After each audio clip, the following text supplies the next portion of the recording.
Now, while today is a day of joy in Israel, this does come, of course, with a thick layer of sadness. There are many families grieving their loved ones who died while being held by Hamas. So we want to bring in Rachel Goldberg-Polin and John Polin. They're the parents of Hersh Goldberg-Polin. That's an Israeli hostage who was killed while in captivity. Rachel and John, good morning to you both. Thank you for being with us on what is, I would imagine, an emotionally complicated day, but help our viewers understand what today feels like for the both of you.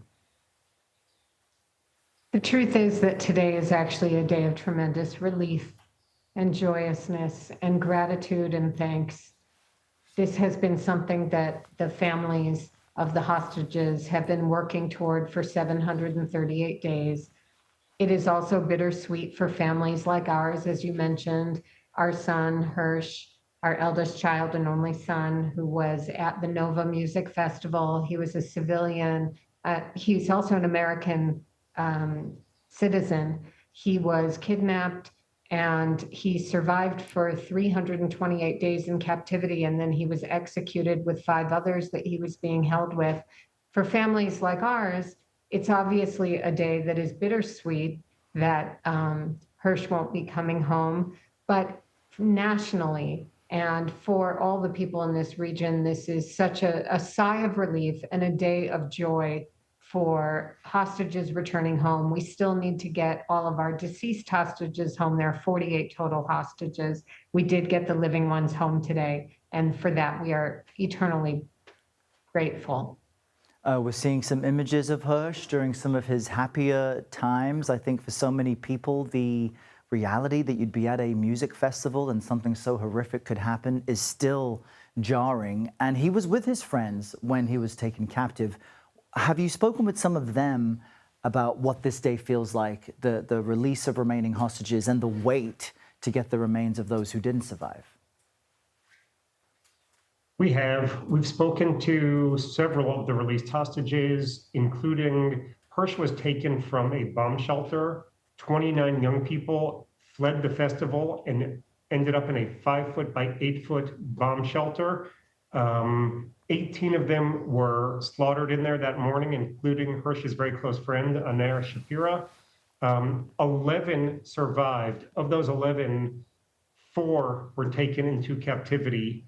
And of those 4, Elia Cohen and Or Levy were released on day 491, roughly. We've met with both of them, gotten information and strength from both of them. And today we are grateful that the last of them, Alon Ohel, was released. And we learn from them, we learn from their families. We've all become one family. We strengthen each other. It's stories of devastation, but within that, we hear some of the really heartwarming stories of things Hersh said to these hostages, things that happened among them, and we take strength from that. What did they tell you they heard from Hersh during his time in captivity? One of the things that Hersh was quoted as saying was the famous line by Viktor Frankl in his book, Man's Search for Meaning. He said, when you have a why, you will find a how. When you have a why, you will find a how. So when you have a purpose, you will figure out a way through whatever challenges this life brings to you. And when he said that to these other hostages, they took it on as a mantra that they continued to say after Hersh was moved to a different tunnel with different hostages. Those 4 hostages continued to say that mantra daily and to really ask each other, what is going to be my reason today to make it through today? And that is something that once it was shared with us on day 496, which was over 100 days after we had buried Hersh, it gave us tremendous strength and mission and purpose and meaning to ask ourselves, now what is our why? What is our purpose after we've gone through such a dark chapter? And it's helped us tremendously.